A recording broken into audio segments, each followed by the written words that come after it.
Fue comandante de nuestras fuerzas militares. Tuvo todos los honores, todas las posiciones. Entregó su vida al ejército. Y una mañana tomó la decisión de irse a La Habana a negociar con las FARC. Es uno de los oficiales más brillantes que ha tenido la historia del ejército de Colombia. Además, quienes hemos compartido con él, reconocemos a un ser humano muy especial. Señor General Mora Rangel, gracias por estar con nosotros. Muy buenos días. Julio, muy buenos días. Muchas gracias a usted, a sus compañeros en la mesa, y un saludo muy especial y afectuoso a los colombianos que en este momento nos escuchan. Señor General, usted combatió a las FARC y combatió a los delincuentes en Colombia durante toda su vida, en ejercicio como soldado, general, comandante, como jefe de división, como jefe de brigada. En fin, desde siempre se le reconoce a usted como un hombre de tropa. Sin embargo, yo quisiera ir atrás, a ese momento en que en una escuela a usted le entregan su grado como oficial del Ejército de Colombia. En ese momento, a usted, por la mente, ¿qué le pasaba de la guerrilla colombiana? ¿Cuál era la foto que usted tenía de la guerrilla colombiana cuando usted se graduó? Bueno, gracias, Julio.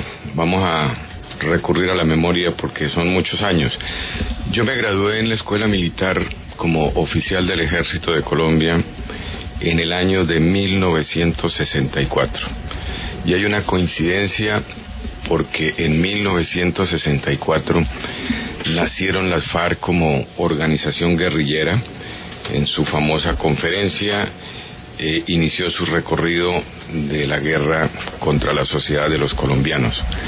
En ese momento era un joven que tenía, creo que 17, 18 años, con grandes expectativas, con un amor por la milicia, por lo que representaba la imagen del soldado, pero también con plena conciencia que era una profesión de entrega, de sacrificio, y que como soldado me correspondía defender a los colombianos. Esa era la visión, la aspiración.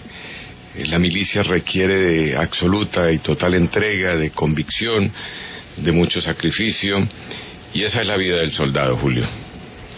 Señor General, usted seguramente no está de acuerdo con muchas cosas que se firmaron, pero usted las aceptó primero defendiendo el honor militar que estaba no solamente en su corazón, sino afuera, de sus compañeros que todavía están en las filas, o los que como usted están en retiro. Pero un proceso de paz tiene que tener la generosidad, precisamente, que usted tuvo, de aceptar muchas cosas que para su imaginario en otras circunstancias eran inaceptables. O sea, no había lugar para que una conversación como la que usted tuvo con la guerrilla pudiera tener lugar. Sin embargo, usted lo hizo. Muchas veces, eso nunca, tal vez en un libro usted lo contará, usted dijo: hasta aquí llego, me paro y me voy. Sin embargo, usted sacaba la fuerza de entender que eso había que sacarlo adelante. Yo quisiera preguntarle cómo manejaba el conflicto de sus compañeros, de decir: esto que yo estoy aquí escuchando, ¿qué dirán mis compañeros de curso, de tropa, o los que están hoy, que fueron oficiales, que crecieron viéndome a mí como su luz, faro, guía? ¿Cuántos de ellos querían ser General Mora? Y hoy aquí yo estoy sentado escuchando unas cosas terribles, y quería preguntarle qué tanto le preocupaba la tropa en ejercicio y en retiro. Sí, gracias, Julio. Ese fue uno de los dilemas más grandes que tuve durante estos 4 años, desde el inicio hasta el final. Aceptar la invitación que el señor presidente me ofreció, pues fue el primer dilema, porque nunca pensé en mi vida militar que me iba a sentar con las FARC a un proceso de conversaciones. Eso nunca pasó por mi mente. Como soldado, toda mi vida la dediqué a la milicia, al cumplimiento de la misión, que era defender a los colombianos, defender a la sociedad, y esa era la obsesión como soldado. Y eso ni más ni menos, significaba la victoria. Pero también entendía perfectamente que el desarrollo del conflicto y de la guerra había llevado a que los soldados se sintieran y se sentían victoriosos, que habíamos cumplido la misión, que las FARC jamás habían logrado su propósito de llegar al poder por las armas, como fue su estrategia y como fue su discurso y como fueron sus planes. Pero la guerra nos llevó también al problema complicado y difícil de los hombres de las fuerzas militares que están detenidos, que están en las cárceles, que están condenados por todo ese entramado que significa el conflicto y significa la justicia.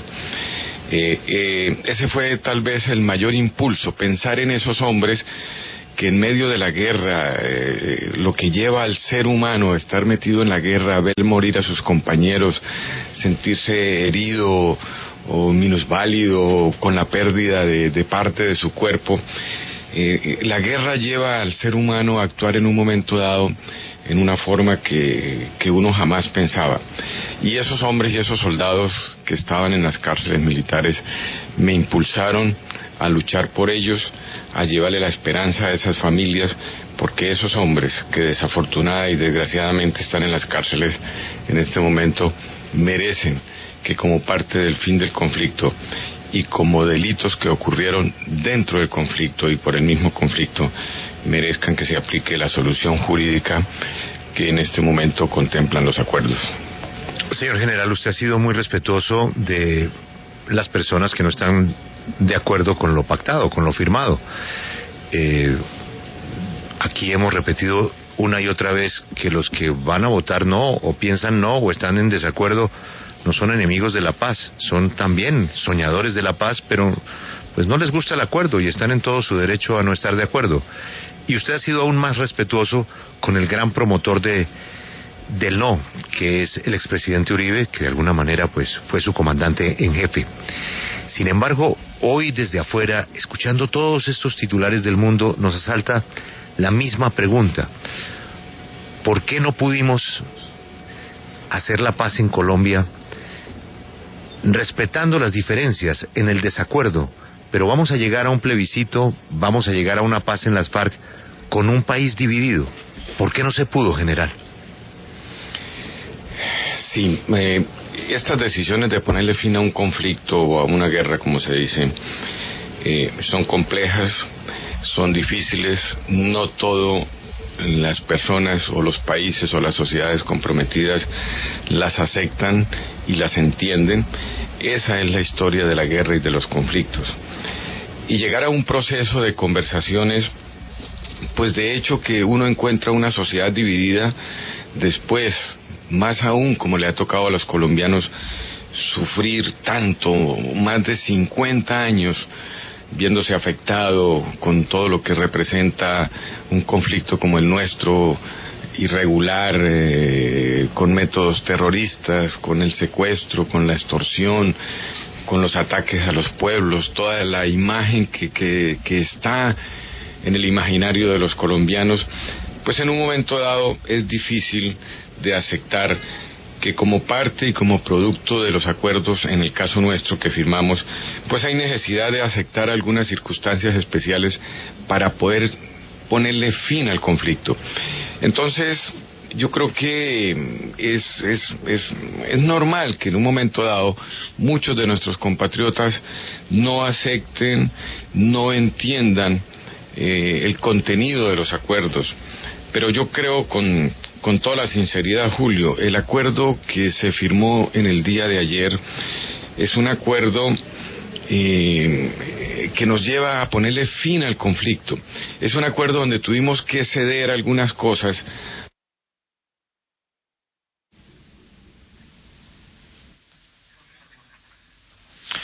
Vamos a recuperar el satélite con Cartagena. Está hablando el general Mora. Vamos a recuperar el satélite con Cartagena, donde se encuentra el general, que era pues uno de los invitados de honor. lo vimos. Isabel, vuelvo con el general Mora, que nos acompaña muy amablemente en esta noche, en esta mañana, después de la noche del acuerdo de paz. General Mora, nos perdimos cuando usted estaba hablando de ese acuerdo que usted decía que era pues lo mejor que se podía conseguir. Adelante, general. Sí, perfecto, Julio. Nosotros que estuvimos los 4 años sentados con las FARC, discutiendo todas las alternativas, todas las posibilidades, con argumentos totalmente contrarios, porque las aspiraciones de las FARC eran unas cosas y la responsabilidad del equipo de gobierno era otro. Creo que realmente, como lo ha dicho Humberto de la Calle, es el mejor acuerdo posible. Respetando, como usted lo decía, Julio, las dudas, las críticas, las preocupaciones y el escepticismo de algunos de nuestros compatriotas colombianos, pero realmente creo que había que lo que nosotros estábamos haciendo en La Habana era un proceso de conversaciones para ponerle fin a un conflicto, y creo que cumplimos la misión, Julio.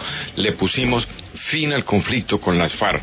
Las FARC desaparecen como una organización armada, se van a incorporar a la lucha política, las armas de las FARC van a desaparecer de las manos de las FARC. Las Naciones Unidas, que es como el gobierno del mundo, va a garantizarle a los colombianos que esas armas van a desaparecer para siempre de las manos de las FARC. Yo creo que ese es el mensaje más importante de fondo. El acuerdo pone fin al conflicto, el acuerdo no es la paz. Ayer se firmó y hoy no quiere decir que estemos en paz en Colombia. Tenemos muchos problemas, tenemos muchas dificultades hacia adelante. Aspiramos que las FARC le cumplan a los colombianos como se comprometieron, y ese es uno de los grandes retos que tenemos hacia adelante, Julio. General Mora, que usted estuviera sentado en la mesa de negociación en La Habana era la garantía, sobre todo para las fuerzas militares, de que la voz de ellos iba a estar representada, pero sobre todo también de algunos escépticos del proceso. Y como este fue un proceso largo, pero asimismo que tuvo complicaciones, hay algo que me parece importante preguntarle, y es un incidente que sucedió con usted durante estas negociaciones, en donde se supo que usted se molestó y que se envió una carta de parte de quienes apoyaban su participación en esas negociaciones, y usted quiso retirarse de la mesa, y fue cuando el presidente Juan Manuel Santos dijo que lo que había pasado es que usted lo iban a enviar a socializar los acuerdos alrededor de Colombia. Ya después de la firma del acuerdo de paz, creo que sí nos puede contar qué fue lo que sucedió, cuál fue el motivo para que usted en algún momento pensara en retirarse de la mesa de negociación. Bueno, gracias, Camila. Mire, en un proceso de estos ocurren muchas cosas al interior, son intimidades, realmente se presentan dificultades, el tiempo no pasa con acuerdos y con sonrisas, es todo lo contrario, son dificultades, son momentos difíciles, y cada uno de los miembros del equipo de gobierno tenía sus propias convicciones, sus propios intereses, y en el caso del general Mora, para mí las instituciones militares y policiales, nuestros soldados y nuestros policías, para mí estuvieron en la mente permanentemente, y lógicamente a través de ellos los colombianos. Y hubo momentos de dificultades. Yo creo que pues son momentos que hacen parte de la intimidad del proceso. Yo no me voy a poner ahora en este momento a salir a comentarlos, pero sí realmente sucedieron momentos de dificultad donde las convicciones que uno tenía chocaban en un momento dado con las discusiones que se presentaron en la mesa. Yo tenía 2 generales y un almirante que eran como los representantes de los militares retirados, que me ayudaban, que me asesoraban durante el proceso de conversaciones, y cuando eso se presentó, pues ellos renunciaron. Durante todo el tiempo su ayuda, su asesoría fue para mí muy valiosa y muy importante, necesaria, pero ellos tomaron la decisión de renunciar precisamente por las dificultades que se presentaron. Afortunadamente, puedo decirle, Camila, que las convicciones que el general Mora le demostró a los colombianos durante el tiempo de comandante del ejército y comandante de las fuerzas militares fueron absolutamente las mismas convicciones que tuve durante los 4 años de conversaciones en la mesa. Jamás claudiqué, jamás las cambié y siempre nuestros soldados y policías estuvieron en la mente del general en el proceso de los 4 años. General Mora, Romaña dijo en el Yari que confía en las fuerzas militares, que gracias a esas fuerzas militares pudieron, por ejemplo, llegar a la Conferencia Nacional Guerrillera a salvo. Hoy, ¿usted cómo recibe esas palabras de uno de los jefes de las FARC que fueron más duros durante el conflicto armado? Bueno, me voy a referir únicamente a las palabras que usted me está diciendo, porque él por allá dijo otras que indignó a los colombianos. Pero con relación al concepto de Romaña sobre las fuerzas militares, mire, durante los 50 y pico años de conflicto nuestros soldados y policías nos defendieron. La doctrina, el discurso, los documentos de las FARC durante estos más de 50 años era la toma del poder por las armas. Eso jamás lo lograron, jamás estuvieron cerca. Y eso de jamás es gracias a nuestros soldados y nuestros policías. Durante los 4 años del proceso en La Habana, 5 generales y almirantes estuvieron sentados con las FARC, acordaron la concentración de las FARC, la entrega de las armas de las FARC. O sea que los soldados y policías estuvieron en el conflicto, estuvieron en el proceso de conversaciones y ahora al final van a ser hacia el futuro los garantes del futuro de Colombia. Lo que nosotros estamos viendo por los colombianos es la imagen de los generales y de los guerrilleros caminando las veredas de Colombia para definir los puntos de concentración. Eso fue lo que nos presentó la televisión. Y vamos a ver en la televisión también a través de las imágenes los guerrilleros moviéndose por los trochas y senderos del campo colombiano, custodiados y asegurados por los soldados y por los policías. Y van a estar en los puntos de concentración asegurados por los soldados y los policías. Esa es la fortaleza de las instituciones de Colombia y eso lo están sintiendo los mismos guerrilleros porque están viendo que los soldados y policías de Colombia son respetuosos de las decisiones del gobernante que fue la de entrar al proceso de negociaciones. Señor general, el ministro de la Defensa dijo que una vez se perfecciona el proceso con el plebiscito, los militares presos recuperarán su libertad. ¿Eso para usted fue una motivación? Absolutamente, absolutamente. Como les decía, en una guerra y en un conflicto suceden cosas que se salen de lo normal, por lo que pasa en el campo de combate, por lo que lleva ese impulso del ser humano con el arma en la mano y se cometen errores, y eso es lo que ha pasado con hombres de nuestro ejército, de nuestras fuerzas militares. Y lo que nosotros hicimos en La Habana es, para poder llegar a ponerle fin al conflicto, teníamos que solucionar el problema jurídico.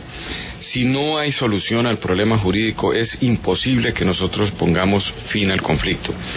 Total de que llegar al fin del conflicto implicaba la solución al problema jurídico, y no solamente para la guerrilla, para los hombres de las fuerzas militares y de la policía que se vieron comprometidos en el conflicto y que hoy en día están en las cárceles. El sistema jurídico que se hizo en La Habana es para la solución del problema jurídico, y eso nos tiene que llevar a la solución de los problemas jurídicos de los militares y los policías que están hoy en día en la cárcel. Veremos a los guerrilleros caminando por las ciudades y los campos de Colombia, y tendremos que ver también a nuestros militares y policías que se vieron comprometidos en problemas jurídicos también por fuera de las cárceles. El sistema se hizo cumpliendo los estándares internacionales, para solucionar el problema jurídico, pero algo más importante, Julio, no solamente es la solución del problema jurídico, es la seguridad jurídica que hacia el futuro, después de 2, 3, 4 o 5 años, no se reabran investigaciones, sino que la solución que se dé hoy en día sea una solución definitiva que le muestre a los colombianos que sí es posible ponerle fin al conflicto y que sí es posible normalizar la vida de la sociedad colombiana. General, 2 preguntas. La primera cortica. ¿Usted se asustó con los kafir? Pues le cuento que fue una sorpresa para todos. A todos nos sorprendió. Yo como militar no tenía ni idea de que estos aviones iban a pasar por encima, pero me imagino que pues eso para la gente de las FARC les trajo los recuerdos de lo que les pasaba a ellos por allá en el monte, ¿no? Cuando debían tener un susto terrible, porque a juzgar por el ruido que hacían esos aviones, pues... Terrible. Bueno, la pregunta que yo le tengo, general, es la siguiente. ¿Cuándo se van a desarmar las FARC?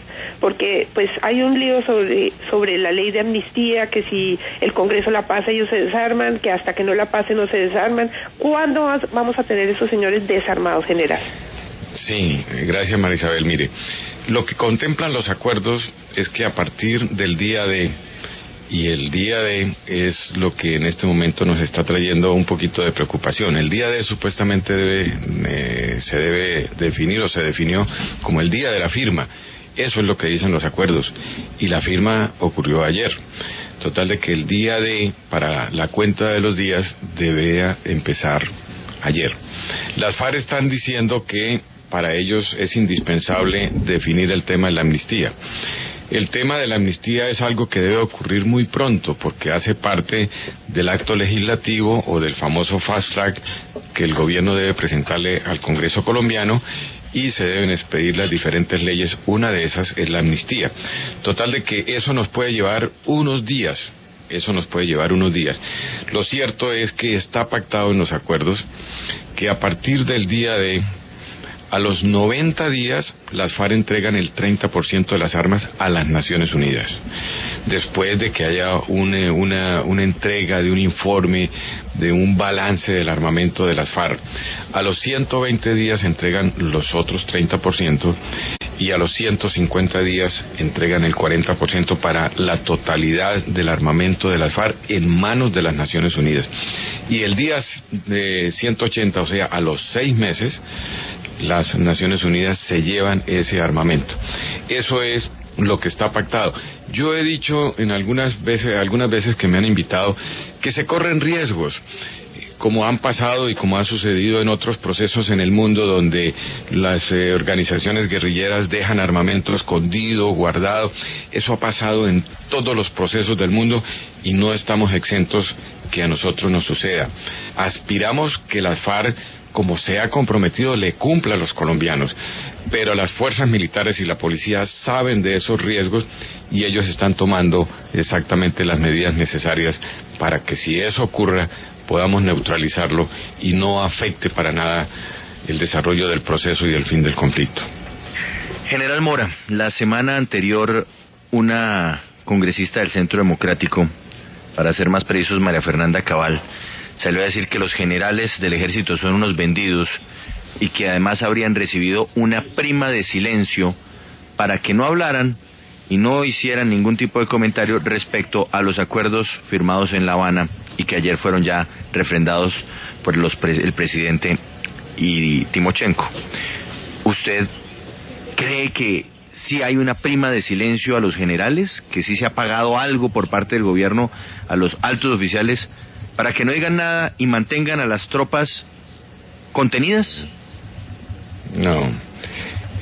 A ver, yo no me voy a referir a lo que dijo la señora Cabal. Yo voy a darle respuesta a su pregunta de acuerdo al conocimiento que yo tengo. Las instituciones militares han demostrado una gran fortaleza y un inmenso compromiso por la defensa de la sociedad y de los colombianos. Y esas instituciones tienen unos comandantes, y esos comandantes en los diferentes niveles y en el nivel superior son nuestros generales. No, eso no existe, yo no lo conozco. Eso es una invención que no sé de dónde la han sacado. Yo no creo que nuestros generales jamás, no merecen ninguna explicación porque eso no pasa por la mente, que los generales vayan a estar recibiendo una prima de silencio.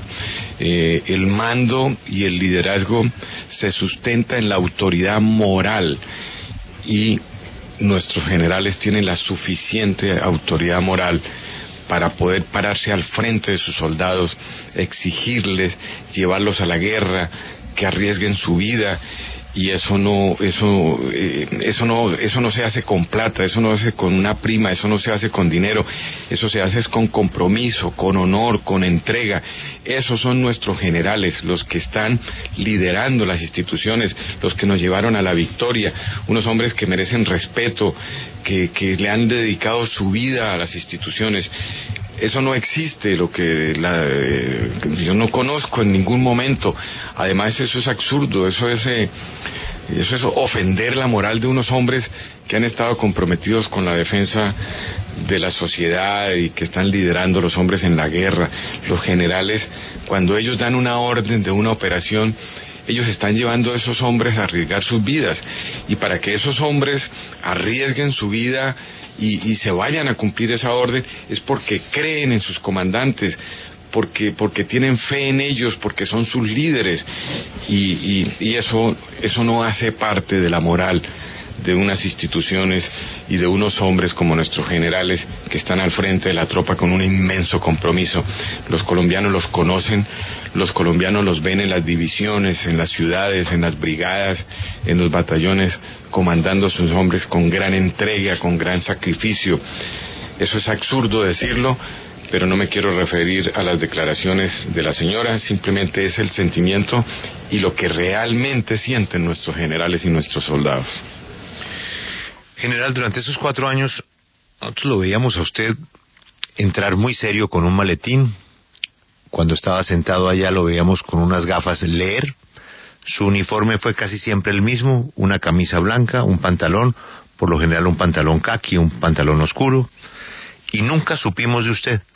Usted le contó a María Isabel que a ese Romaña usted no lo quería ver, ni nunca lo vio, ni nunca se dirigió a él, pero que su interlocutor era Márquez, a quien usted le decía Márquez, y Márquez a usted hasta el último día le dijo general.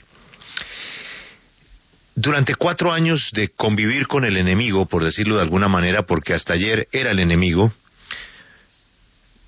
de verlo en tantas reuniones, pues no es que, y conociéndolo usted que es tan serio, se fueran por la tarde a tomarse unos mojitos en el Hotel Nacional.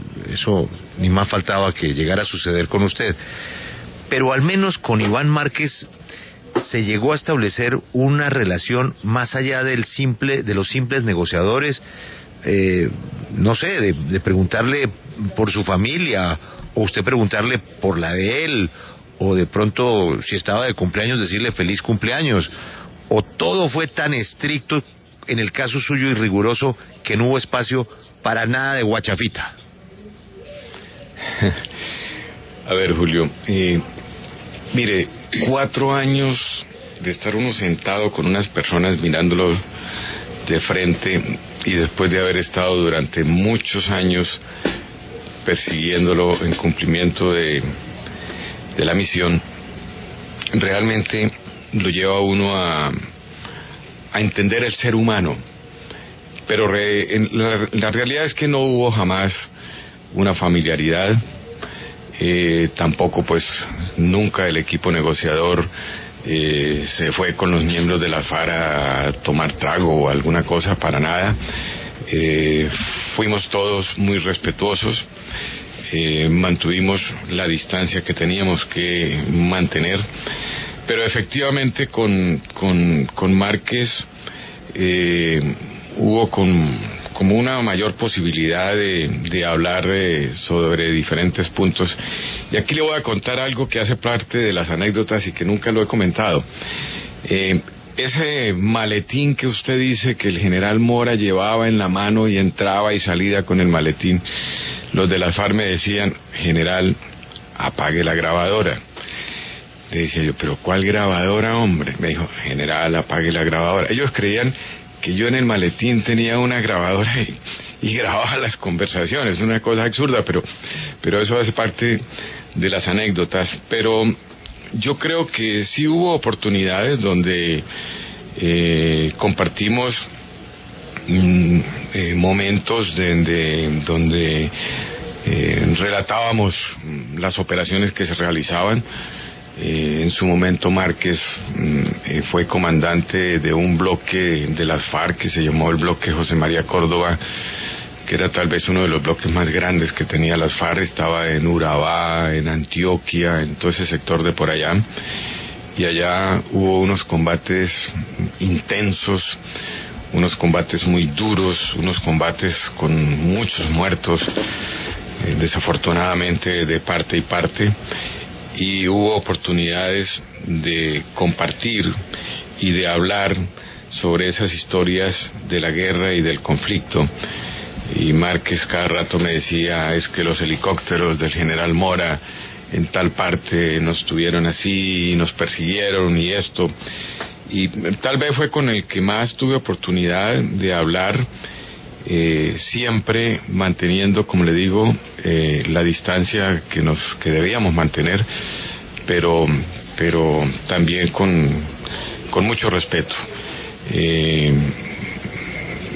Tal vez no fue con el que más pude hablar y con el que más intercambiamos conceptos, historias o anécdotas de lo que sucedió en el campo de combate, con mucho respeto por nuestros hombres muertos, por lo que representó la guerra, por unos combates muy sangrientos que tuvimos, donde en el caso mío muchos soldados perdieron la vida, muchas viudas, muchos huérfanos, pero eso hizo parte de recordar lo que pasó en el combate. General, le cambio de tema. Usted pues dijo en su momento en diferentes escenarios que los militares que estuvieron envueltos en episodios de falsos positivos pues debían salir de las cárceles del país. Quiero preguntarle cómo quedó este tema en los acuerdos y cómo dentro de la nueva doctrina militar pues se aborda este tema que fue una mancha indudable en la historia de nuestro país para que no se repita. Como les decía, en medio de la guerra o en medio de estos conflictos suceden cosas que uno quisiera que jamás sucedieran. Y hubo gente nuestra, hombres nuestros, como los han reconocido las propias instituciones, que se salieron del normal cumplimiento del deber en algunas oportunidades. La Jurisdicción Especial para la Paz se hizo para solucionar las graves violaciones a los derechos humanos y las graves infracciones al derecho internacional humanitario. Eso que se hizo de justicia se hizo para solucionar el problema de los delitos más graves cometidos en el conflicto, tanto para la guerrilla como para los agentes del Estado. Entonces el sistema debe solucionar la situación de los graves delitos. Y ese tema de los falsos positivos, que entre otras cosas, ese término de falsos positivos es un término periodístico, no sé quién se lo inventó, pero eso es una cuestión de prensa, porque el delito de falsos positivos no existe en ninguna jurisdicción, ni en Colombia ni en el mundo. Se tipifican unos delitos exactamente que están en el código. Pero genéricamente se ha hablado de falsos positivos y se hablan de miles de falsos positivos, cosa que no es cierta. Pero lo cierto es que la solución tiene que darse. Estamos poniéndole fin al conflicto, y para llegar al fin del conflicto se necesita solucionar el problema jurídico, y para llegar a la solución del problema jurídico hay que tomar decisiones en un momento dado incomprensibles, dolorosas, pero que nos tiene que llevar a que Colombia cambie la guerra por llegar a ver la posibilidad de la paz, y eso nos tiene que llevar a la solución jurídica. General Mora, en los discursos tanto de Humberto de la Calle como del presidente Juan Manuel Santos y de quienes hicieron parte de la mesa de negociación constantemente escuchamos que ningún acuerdo de paz es perfecto, que hay cosas que les hubieran gustado hacer mejor, pero que este es el acuerdo de paz posible.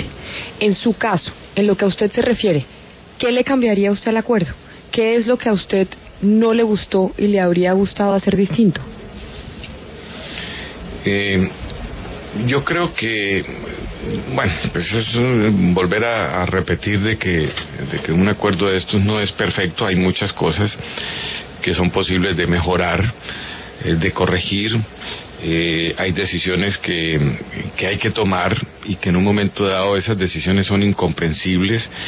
Mucha gente no las acepta. Nosotros estamos viendo argumentos que dicen que cómo es posible que las FARC no paguen cárcel, que van a salir, que hagan política sin pagar cárcel, en fin. Hay muchas circunstancias que contiene un acuerdo de estos que son difíciles de aceptar y que en un momento dado hay que hacer ese balance entre tomar esas decisiones y mirar el fin de la guerra, el fin del conflicto.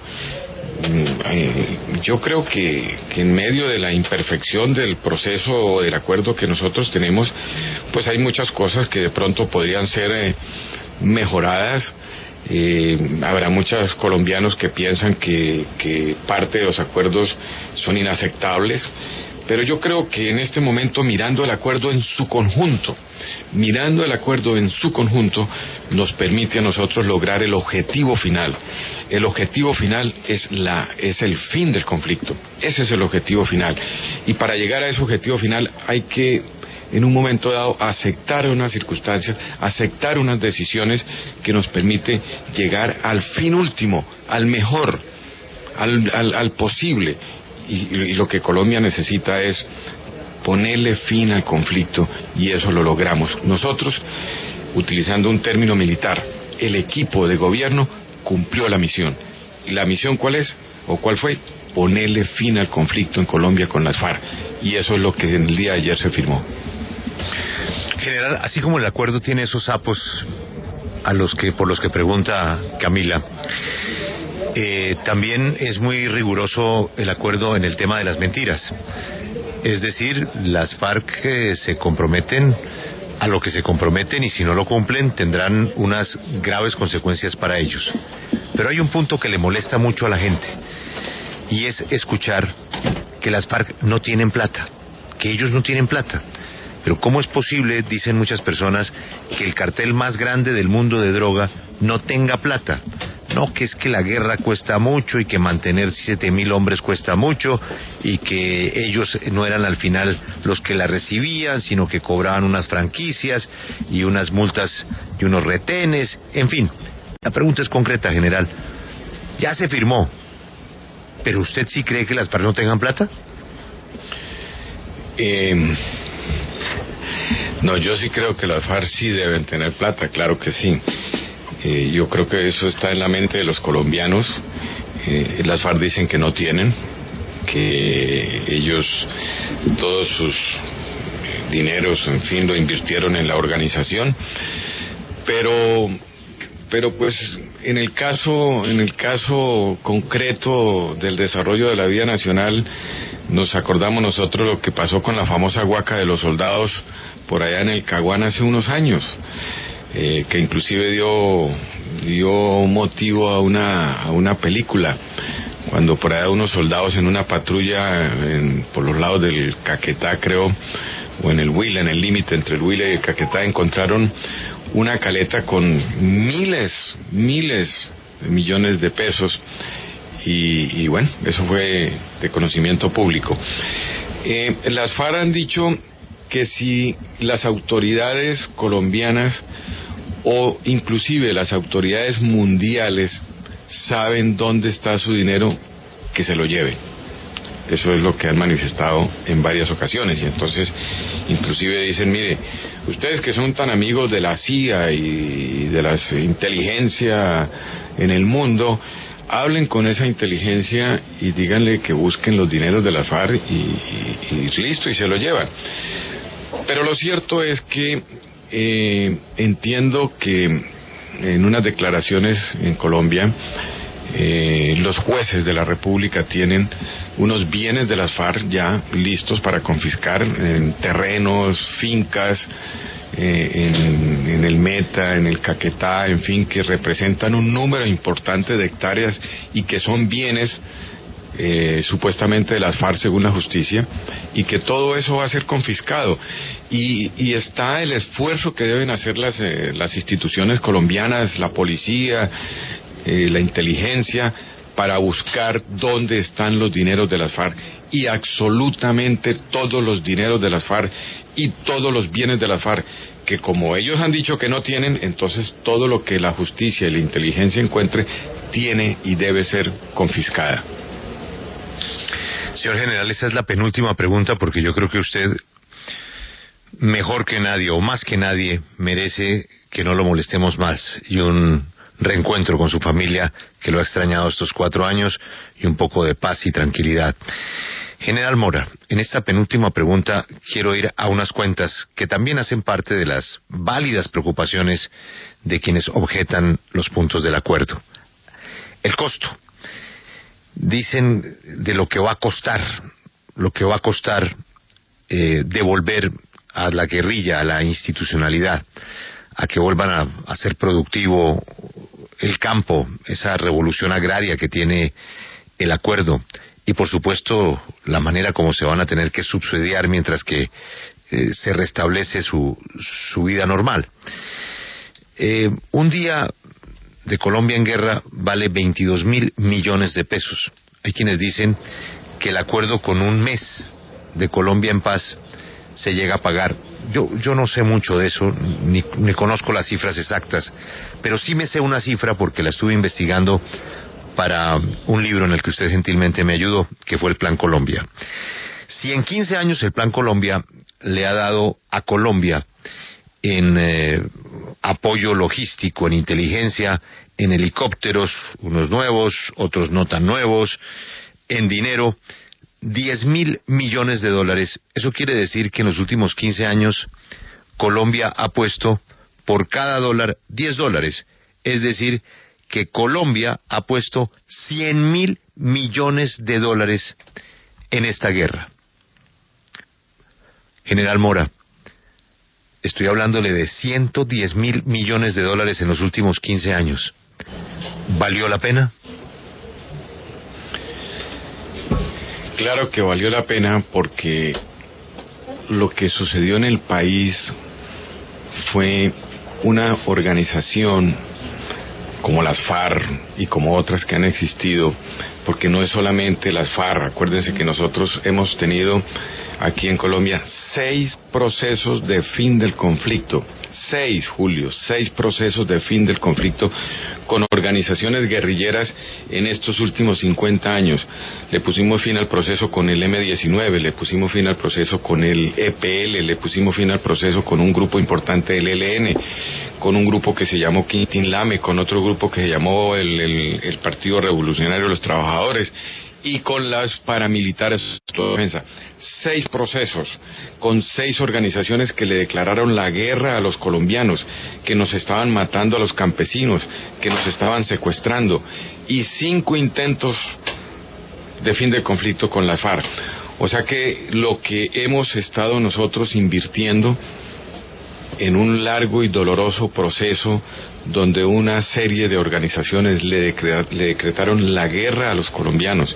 Y además de estas organizaciones subversivas, tenemos el problema del narcotráfico. Es que gran parte de esa inversión y de esas cuentas que usted hace, que entre otras cosas no es que vaya a poner en duda, pero esos famosos 22.000 millones de pesos diarios, habría que mirar muy bien esas cuentas de dónde salieron. Pero de todas formas, gran parte de las inversiones que se hicieron en el Plan Colombia fueron orientadas y fueron dirigidas al problema del narcotráfico. Gran parte. Y casi que el Plan Colombia nació como un plan para combatir el narcotráfico en Colombia. Pero claro, como las guerrillas estaban comprometidas en el tema del narcotráfico, pues entonces el Plan Colombia abarcó los 2 problemas, el narcotráfico y la guerrilla. Pero de todas formas, para poner el fin a tantos conflictos, a tanto enfrentamiento de tantos años, el esfuerzo que hemos hecho se justifica para que la sociedad colombiana cambie ese periodo, ese tiempo, ese recorrido de muerte, de terror, el problema del narcotráfico, ser el país número 1 en el mundo de exportación de cocaína, ese es un INRI que cargamos y que tenemos que acabarlo. Yo creo que la inversión que hacen los estados, las inversiones que hacen las sociedades para lograr un futuro mejor, son justificadas desde todo punto de vista, Julio. Qué pena, yo también tengo otra penúltima pregunta porque no...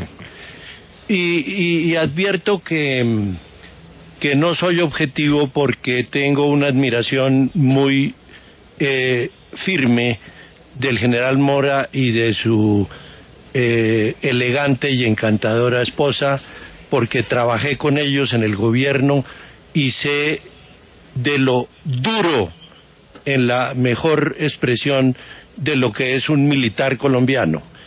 Y precisamente le quería preguntar por una de las operaciones más difíciles en que lo vi actuar con su llave, el general Fernando Tapias, y fue la toma de Mitú, en la que realmente las dificultades militares fueron muy altas. ¿Usted conversó con los señores de las FARC de alguno de esos episodios, de lo complicado que significó el manejo de algún tipo de situaciones militares como esa, o ese tipo de conversaciones nunca se tuvieron? Gracias, doctor Casas. Sí, específicamente sobre Mituno, que eso fue terrible, pero sí hubo oportunidad de recordar algunos de los combates y de las operaciones más complejas, más difíciles, con más resultados de muertos y heridos en el campo de combate. Y esas oportunidades, en algunos momentos, las hicimos con Márquez. Pero doctor Casas, usted me da la oportunidad para en este momento rendirle un homenaje al señor general Tapias, que durante los 4 años del proceso del Caguán, 4 años complejos y difíciles, el general Tapia fue el comandante general de las fuerzas militares, un hombre entregado, un hombre comprometido, un hombre con una imagen que respiraba tranquilidad y que nos daba a el resto de sus subalternos una gran fortaleza y una gran fuerza. Y con el general Tapias hicimos un equipo durante esos 4 años que nos permitió a nosotros cumplir la misión con mucho sacrificio, con mucha entrega, porque esos 4 años del Caguán fueron extremadamente complejos y extremadamente difíciles. Pero el general Tapias, que desafortunadamente nos dejó hace más o menos un año, fue el jefe y fue el líder durante esa época, y ya que usted me dio la oportunidad, Julio, vale la pena hacer un recuerdo y un homenaje a él. General, creo que me toca el gusto de hacer ahora sí la última pregunta. Y quiero irme, general, al día, no ni siquiera 1, al día 0. Y entiendo por día 0 el momento en que el presidente lo llama y le propone esto, que seguramente para los que estaban en esa mesa, para los uniformados o que tuvieron el uniforme, era la decisión más difícil de todos los invitados. ¿Cómo fue, hasta donde nos pueda contar, esa conversación? ¿Qué le dijo el presidente para convencerlo de participar en eso? ¿Y qué proceso hizo usted para convencerse a sí mismo? Muchas gracias, Félix. Pues yo no tenía ni idea de que se estaba realizando un proceso de conversaciones con las FARC. Como la mayoría de los colombianos no sabíamos, porque fue una fase secreta. A mí me llamó un día el presidente, recibí una llamada, pues me sorprendió, me invitó que si podía ir a Palacio, y efectivamente fui.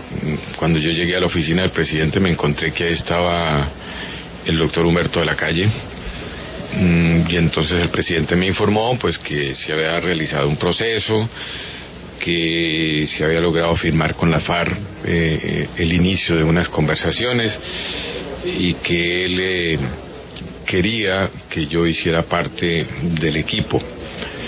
Él llegó a esa decisión y fue una de las circunstancias que me permitió a mí dar la tranquilidad para aceptar la participación. Llegó a esa decisión después de consultarle a los mandos militares. Después supe que él se reunió con los generales del servicio activo cuando les informó del proceso y les dijo que él quería que estuviese un general. Creo que al interior de esas decisiones hubo un debate si el general que iba a estar sentado en la mesa era un general en servicio activo o un general retirado. Y entiendo que en su momento los militares dijeron que para ellos era mejor que estuviese un militar retirado. Pero el presidente también consultó con las organizaciones de militares retirados. Yo asistí a esa reunión con un grupo de más o menos 15 o 20 generales en Palacio retirados, y el presidente les explicó, les dijo, y inclusive le pidió que esas organizaciones les dieran unos candidatos. Hubo un proceso pequeño, corto, para llegar a la decisión final de que fuera el general Mora, y dos cosas me animaron a mí. Una, la convicción absoluta, total, que lo que el presidente estaba haciendo se debía a la victoria de los soldados y policías en el campo de combate. Porque las FARC no llegaron a La Habana por voluntad propia, por buenas personas. Llegaron a las FARC, se sentaron allá porque no tenían otra opción y porque nuestros soldados y policías los llevaron a ese punto y a ese momento. Y en segunda instancia porque me sentí respaldado por el mando militar y por mis compañeros de la reserva, a pesar de que muchos de mis compañeros de la reserva tenían en ese momento y siguen teniendo dudas sobre el proceso del fin del conflicto. Pero esas dos cosas me animaron a mí a aceptar la invitación del señor presidente. General, ha sido usted muy amable. Solo la historia pues permitirá entender aún más la importancia de lo que usted hizo, la importancia de que usted estuviera sentado allí. Me uno a su recuerdo del general Tapias, un tremendo soldado, además un hombre que siempre nos apoyó en la arquitectura y diseño de nuestras campañas para los héroes heridos en combate, que después de ayer pues creo que ha terminado. General, para usted, para su familia, el reconocimiento de quienes le admiramos, le apreciamos por estos 4 años de trabajo que llegaron a su conclusión de ayer, con una cantidad de dudas, de imperfecciones, seguramente de un costo personal para usted, con muchos compañeros de vida, de escuela, de formación, que dentro del mayor respeto pueden no estar de acuerdo, personas que también válidamente no estén de acuerdo y voten por el no el domingo, pero sería absolutamente injusto no reconocer el trabajo que es exactamente el reflejo de todo lo que usted ha hecho en su vida, ser un buen colombiano. General, muchas gracias por atendernos, buen descanso y arranque a escribir el libro. Muchas gracias, Julio. Usted y todo su equipo ha sido muy generoso.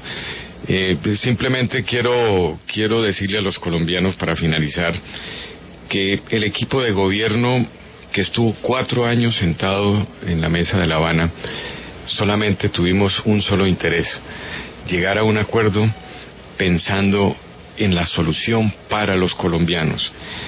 A nosotros no nos interesaba que lo que estábamos redactando o lo que estábamos acordando le gustara a las FARC o no le gustara, eso era secundario. Inclusive en muchas ocasiones ni siquiera los propios intereses del gobierno. Para el equipo negociador de gobierno, el máximo interés, lo que siempre estuvo en la mente de nosotros, fueron los colombianos. Y yo quiero, para finalizar, simplemente decirles que fuimos honestos, que fuimos responsables y que estamos convencidos que hicimos lo mejor posible pensando siempre en Colombia. Pero Julio, para finalizar, solamente una cosa. Ya que usted me permitió esta entrevista y me dio esta oportunidad tan magnífica de estar con ustedes, rendirle un homenaje a la familia colombiana, a través de lo que ha representado mi familia, mi esposa y mis hijos, que me dieron la fortaleza necesaria, el ánimo, el entusiasmo de continuar en aquellos momentos en que yo decía, no, esto no va más, esto es imposible continuar, y entonces en esos momentos surgía esa fuerza que debemos tener todos los colombianos. Lo que yo le dije. Claro. Lo que yo le dije es que estoy mamado, mi amor, me devuelvo, no me aguanto más esta vaina. Sí, pero es que eso de estar bien casado ayuda. Cuando le decían a uno, ¿cómo va a creer usted, cómo va a hacer eso? Nada, sigue ahí. Y entonces seguíamos ahí con mucha fortaleza. Julio, un abrazo muy grande a usted, al doctor Casas, a Claudia Félix. Muchas gracias, Julio. Gracias, mi general. Muchas gracias por acompañarnos esta mañana en un día tan especial. Creíamos que no iba a ser posible por sus ocupaciones, pero era la persona que necesitábamos hoy para hablar de este difícil proceso y sobre todo del trabajo que hizo usted con sus compañeros en esa mesa de negociación. Es el excomandante de las Fuerzas Militares de Colombia, el general Jorge Enrique Mora Rangel. La paz se ha firmado. Ese proceso con las FARC. Ya regresamos.